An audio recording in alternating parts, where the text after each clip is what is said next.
Hey there, this is B. Wendy Jackson. I wanted to quickly interrupt you before you listen to the next episode. Listen, thank you for your support with the podcast. Those of you who've been following me since January 2020, I really appreciate you. I want to hear from you. You can send me a message at info@AAOP as in Paul, C as in Charlie, S as in Snake.net. I would love to hear from you. Also, if you have not rated and reviewed the podcast, would you do that for me, please? It also allows people to find the podcast. This is growing. The podcast is growing and I'm so excited. I've had to update my little commercial because my name has changed and my website has changed in terms of where you receive the books. So if you have not purchased your books, I got the opportunity and the gift to write two books. The first one is Empowerment for You, Encouragement for Your Emotional and Spiritual Wellness. Listen, I love this book. It is definitely a book that invites you to experience hope, help, and healing. And every page, every chapter is really filled with insight, information, and inspiration to be able to help empower you, to be able to help you walk in freedom. I include specific practical tips to help you take charge and take possession of your thoughts and really just control your behaviors or impact your behaviors and impact some changes in your life, cause some changes in your life. And then the second book is Empower to Empower You Reflection Workbook. Love this book as well because it's based on specific podcast episodes where you listen to some episodes and you are able to dive deep into some reflection. I give you some prompts so that you don't have to wonder or think about, well, how do I start to reflect? What do I even write? The prompts are already provided for you. Isn't that awesome? So there are also blank pages for you to journal or whatever you want to do, right? And so I just invite you. You can go on Amazon and just look for B. Wendy. So I don't want to cause any confusion. My maiden name is Bob. So people have known me as B. Wendy Bob for so long. And then July 2022, I was blessed to be married. And so now I'm B. Wendy Jackson.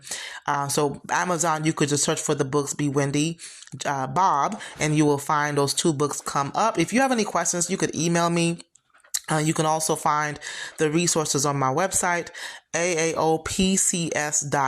That's AAO, P as in Paul, C as in Charlie, S as in Snake.net. Listen, I look forward to hearing from you. May the the books continue to add value to your lives. I'm really thankful for this opportunity to just encourage people all around the world. All right. Enjoy the next episode and have an amazing day on purpose.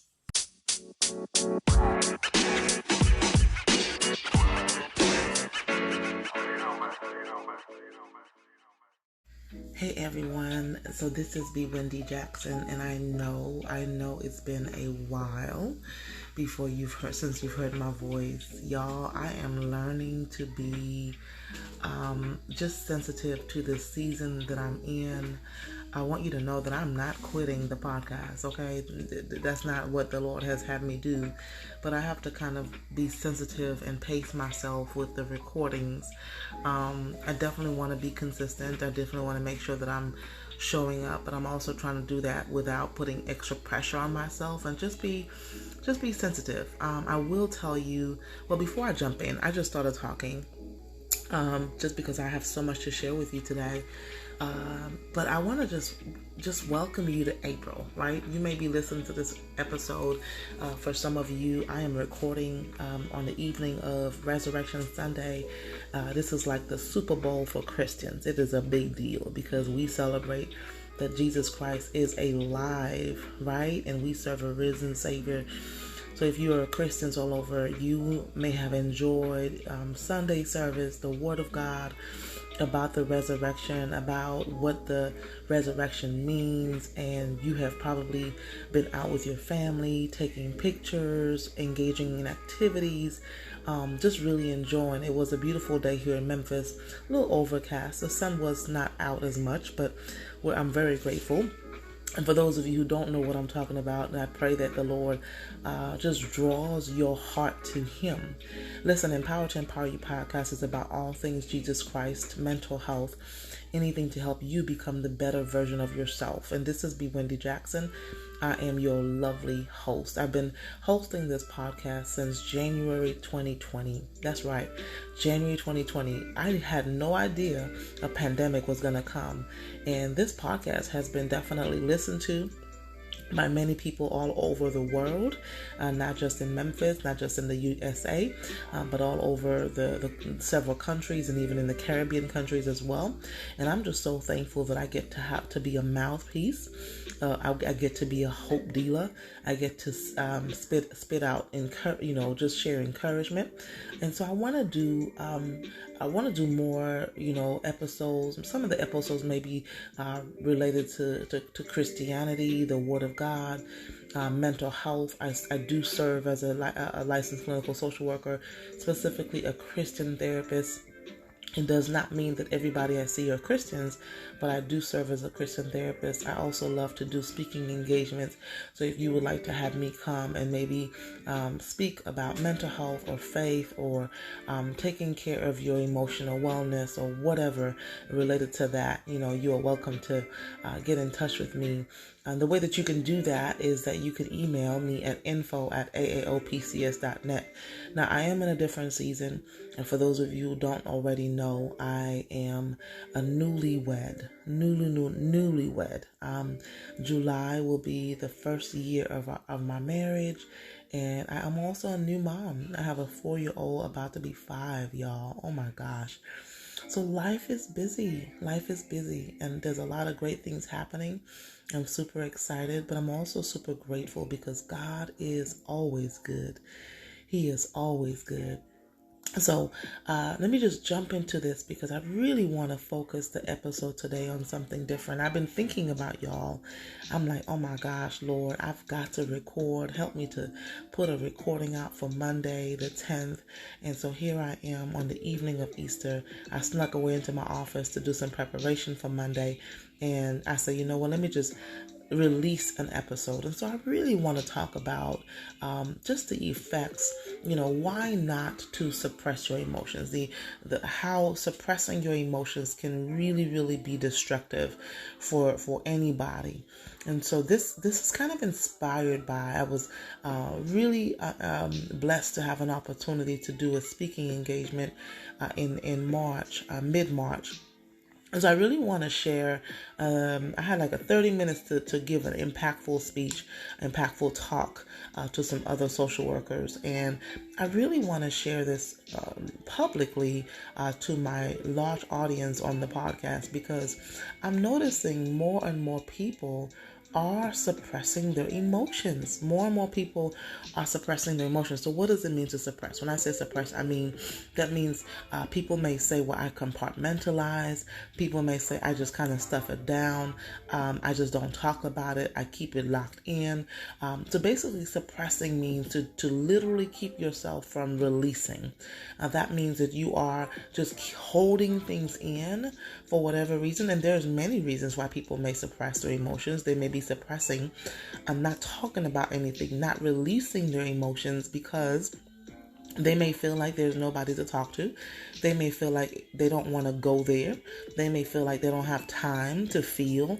They may feel like it's not safe anywhere to do that. Or they may feel like, it's better to just keep it to themselves because they're very private or very secretive. But I want you to know, when we suppress our emotions, listen, all we're doing is making it more harmful and more destructive for our emotional wellness as well as our physical wellness, okay? And we're walking around and we're wearing a mask. Now, if you're new to my episode, if you're new to the podcast, there is an episode number 47 that really was about the mask that we wear.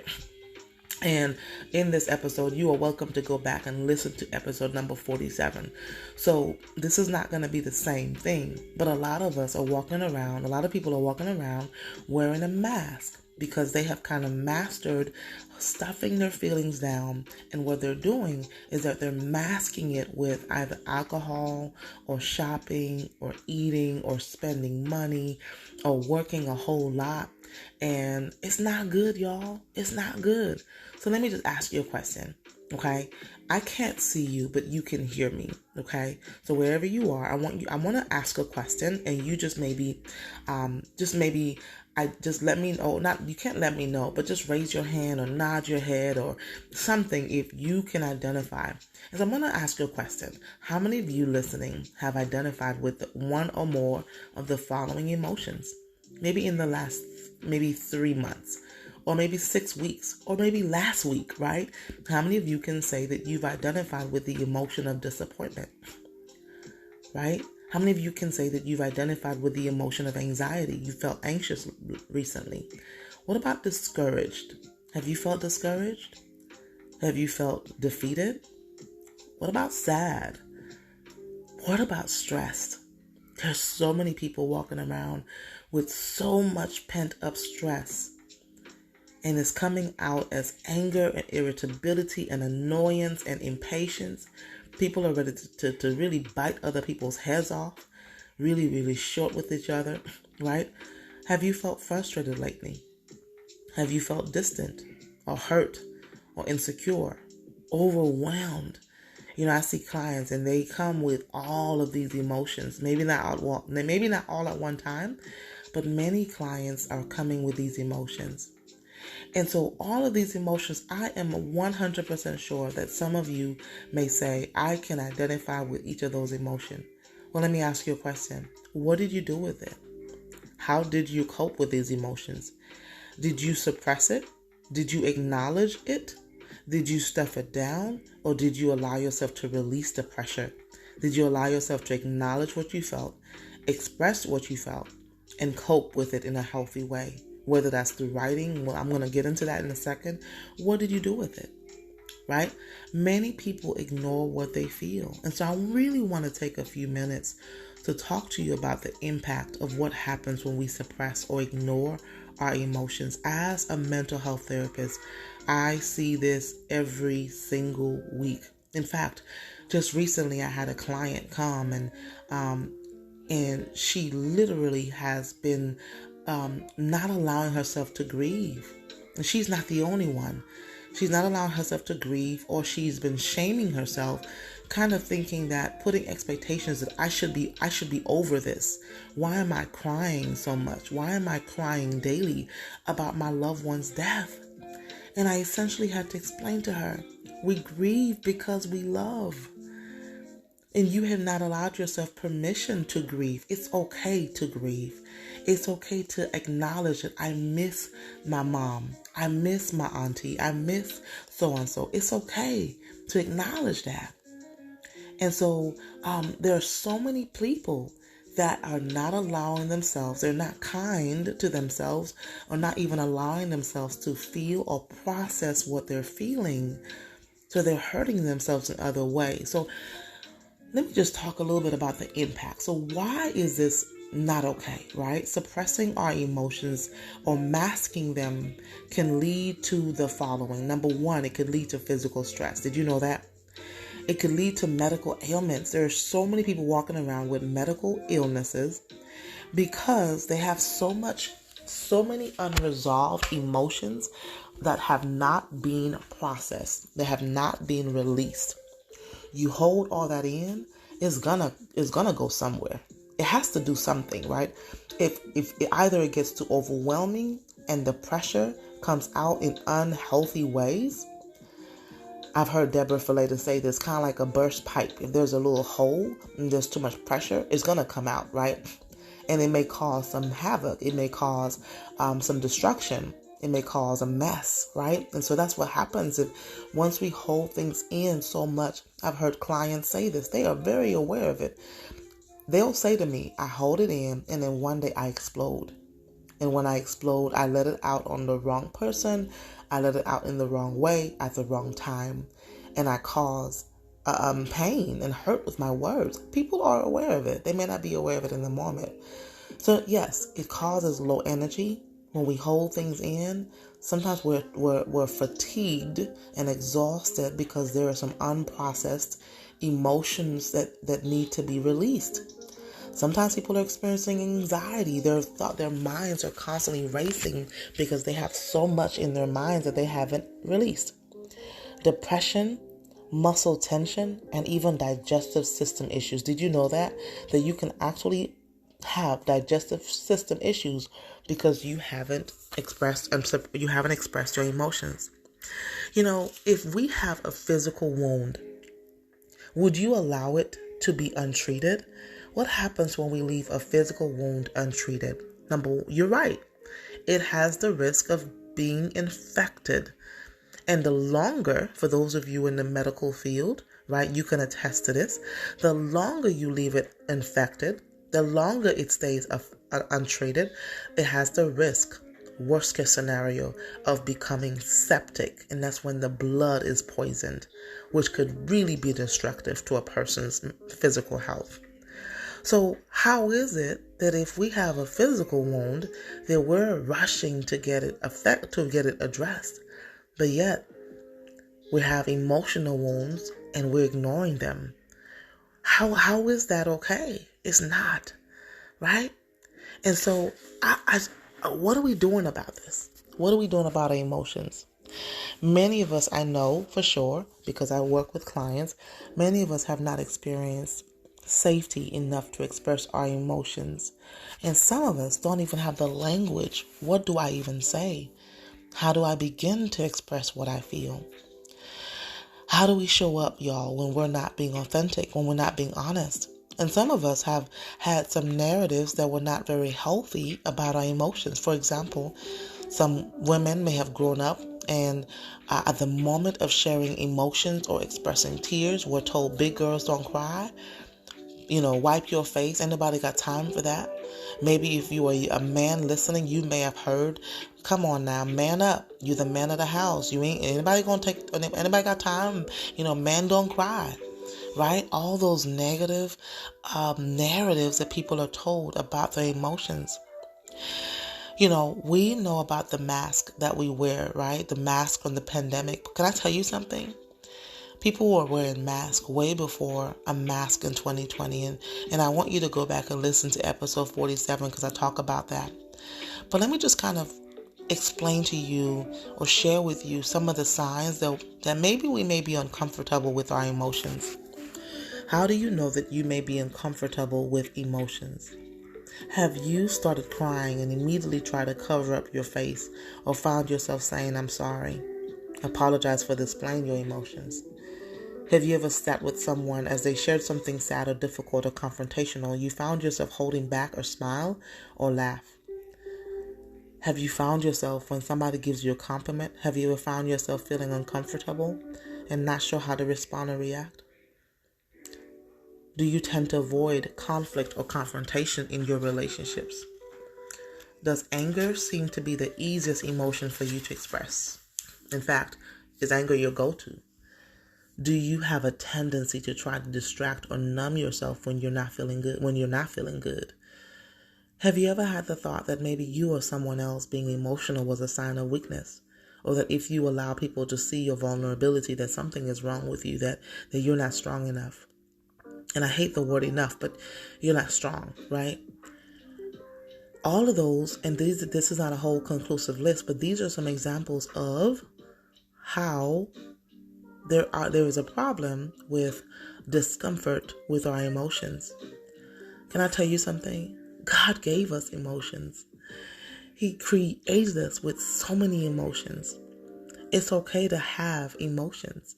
It's okay to feel sad or angry or upset or irritated or annoyed or overwhelmed. The real thing is, how can we make sure that we're honest with ourselves? And how can we make sure that we're honest with each other? And so what do we do with it? We acknowledge it, first of all, right? We acknowledge it. We acknowledge what we feel, identify what we feel. Well, what if I don't know where to begin? What if I don't know how to identify what I feel? What if I don't have time? What do you mean if you don't have time?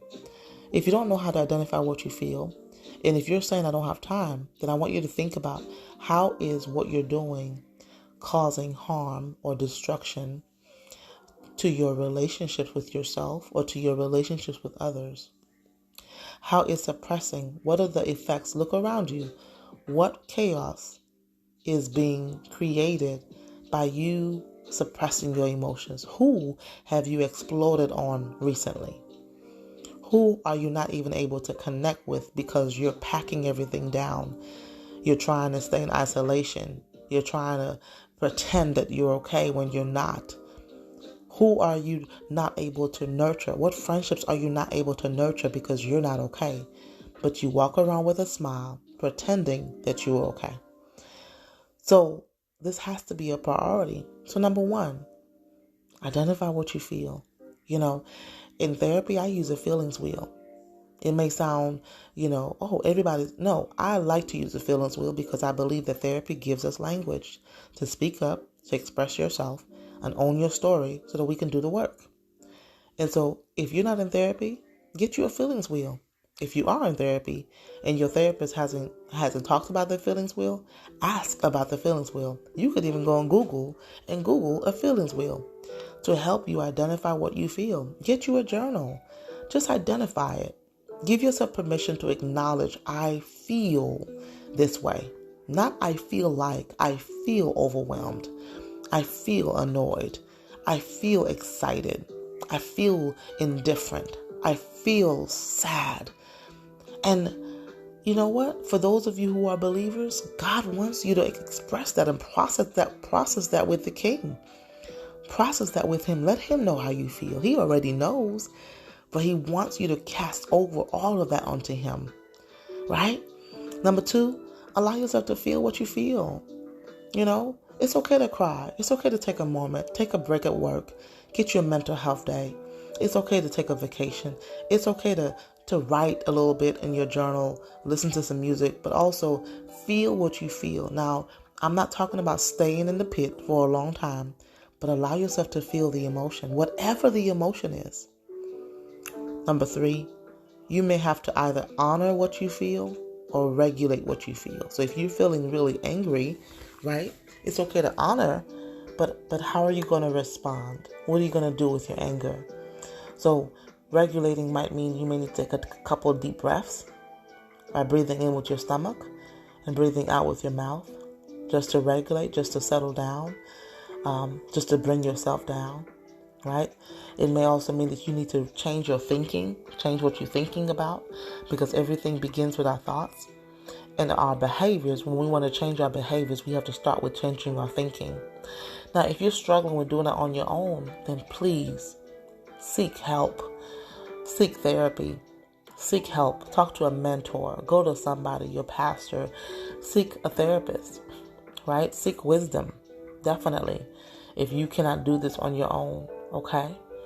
But I just want to say this because I want to share this because we don't get to excuse our behavior just because we have these feelings. We've got to take ownership of our stuff. It's not okay to keep hurting people just because we have all these feelings. I heard somebody tell me, well, I just know how to compartmentalize. That is not sexy. That's not cute. That is a way that somebody has, found a way to justify their behavior. It's not okay. I understand what they were saying. Okay, but what happens when you lock those feelings up in that drawer? Do you go back and pick them up and deal with it? No. You put it in a box and you leave it there and you go to work and you never come back and deal with it. Right? So I really want you to just kind of listen to this and ask yourself, okay, what am I feeling? What am I feeling? And become aware of your emotions. And then the second thing is allowing yourself to feel that. Write it down, right? Why am I feeling this way? Okay, I'm feeling upset. I'm feeling lonely. Okay, what's happening in my life that's making me feel lonely? I'm feeling anxious. What am I thinking about? What's on my mind? What thoughts are racing in my head that's making me feel anxious? And maybe it's I feel accepted.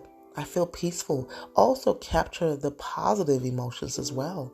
Allow yourself to, if you're feeling excited, feel the excitement. If you feel happy, just because everybody else around you is not happy doesn't mean that you suppress your happiness because you don't want to make somebody feel uncomfortable. I've heard it the opposite way. Feel your happiness. Go on to work. Good morning, sunshine. Be joyful. If you feel joy, by all means, share that joy, right? Live your joy. So this goes both for positive emotions and for negative emotions, right? So I hope this is helpful. This is just something to give you to reflect on so that you can practice some emotional awareness and be emotionally healthy. Because healthy people, according to my mentor, Deborah Falater, healthy people make healthy relationships. Listen, this is B. Wendy Jackson. I'll be back next time with another episode. I hope I don't take too long. I hope I don't take too long as I did. I gave you a long break from me. But I want to hear from you, so you could email me info@aaopcs.net.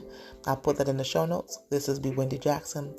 Listen, please practice emotional awareness. Please do some assessment about what emotions are you suppressing?